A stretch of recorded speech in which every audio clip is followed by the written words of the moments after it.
राजस्थान की राजनीति में अब तक दो ही मुख्य ध्रुव रहे हैं, लेकिन अब दक्षिणी राजस्थान के आदिवासी बहुल क्षेत्रों डूंगरपुर, बांसवाड़ा, प्रतापगढ़ और उदयपुर में एक तीसरा विकल्प उभरता नजर आ रहा है। ये विकल्प है भारत आदिवासी पार्टी और इसके युवा मुख्य चेहरे हैं राजकुमार रोत। विधानसभा चुनाव में शानदार प्रदर्शन करने के बाद ये पार्टी अब 2028 के चुनाव में निर्णायक भूमिका निभाने की तैयारी में है।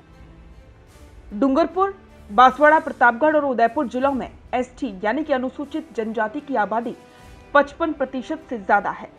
पारंपरिक रूप से ये मतदाता कांग्रेस और बीजेपी को वोट करते आए हैं, लेकिन ये दोनों ही पार्टियों की सरकारों के दौरान आदिवासियों के जल, जंगल और जमीन से जुड़े मुद्दे स्थानीय रूप से अनसुलझे रहे हैं।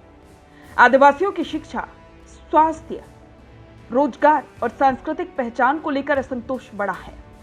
भारत आदिवासी पार्टी की राजनीति इन्हीं मुद्दों के इर्द गिर्द घूमती है। इससे ये पार्टी सीधे आदिवासी अस्मिता और हक की बात करती है। राजकुमार रोत ने पहली बार 2018 में डूंगरपुर जिले के 84 विधानसभा सीट से जीत हासिल की थी। 2023 में उन्होंने भारत आदिवासी पार्टी के टिकट पर यह सीट दोबारा जीतकर यह साबित कर दिया कि कोई वन टाइम वेव नहीं थी।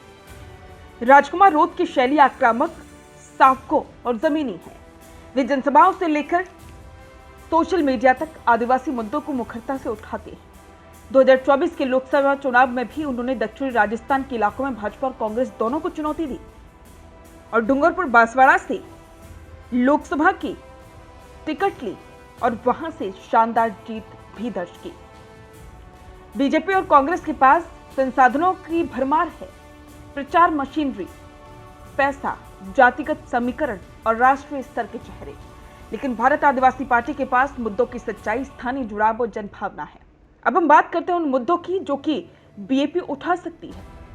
पेशा कानून और वन अधिकार अधिनियम का सही क्रियान्वयन, स्थानीय आदिवासी भाषा को मान्यता, नशा मुक्ति अभियान और शिक्षा पर जोर, सरकारी नौकरियों में स्थानीय युवाओं को प्राथमिकता, रिवर लिंकिंग, बांध और विकास परियोजना को विस्थापन पर सवाल। इन मुद्दों को बीएपी जमीनी आंदोलनों और स्थानीय सभाओं में लगातार उठाती रही है, जिससे एक मजबूत आधार तैयार हो रहा है।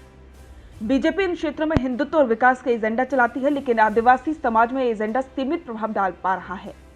वहीं कांग्रेस की स्थिति और भी चुनौतीपूर्ण है।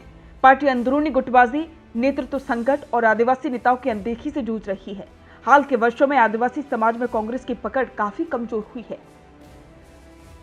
हालांकि भूपेश बघेल की सरकार के छत्तीसगढ़ मॉडल को राजस्थान में कांग्रेस दोहराने की कोशिश कर रही है, लेकिन स्थानीय नेतृत्व की कमजोरी इसे सफल नहीं होने दे रही।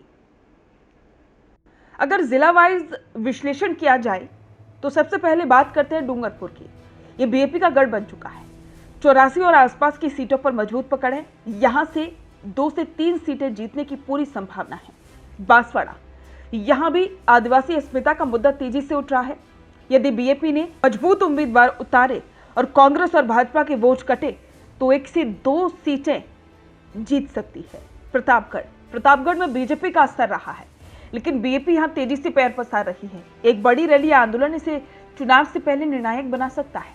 उदयपुर, यहां शहरी प्रभाव अधिक है, लेकिन झाडोल, कोटड़ा ये ऐसी सीटें हैं जिन पर बीएपी संगठन को मजबूत कर रही है। अब संभावना है कि 2028 में कितनी बढ़त बीएपी बना सकती है। अगर हम एक संभावित आकलन करें तो 2028 में दक्षिणी राजस्थान की कुल आदिवासी प्रभुत्व वाली 20 सीटों में बीजेपी के खाते में 5 से 60 सीटें जा सकती हैं।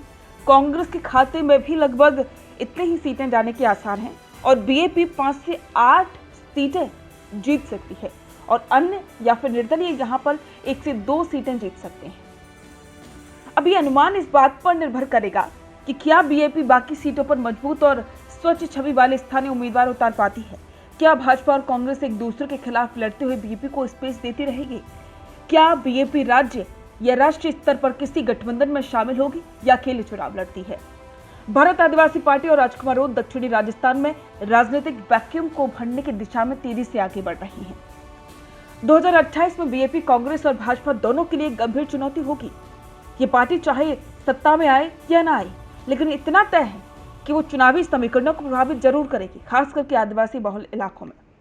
यदि राजकुमार रोत संविधान, जनजातीय स्वाभिमान और जमीनी मुद्दों को लेकर इसी तरह सक्रिय बने रहे तो वे सिर्फ विधायक नहीं, एक आंदोलनकारी नेता के रूप में उभर सकते हैं, जो राजस्थान की राजनीति की दिशा बदलने की क्षमता रखते हैं।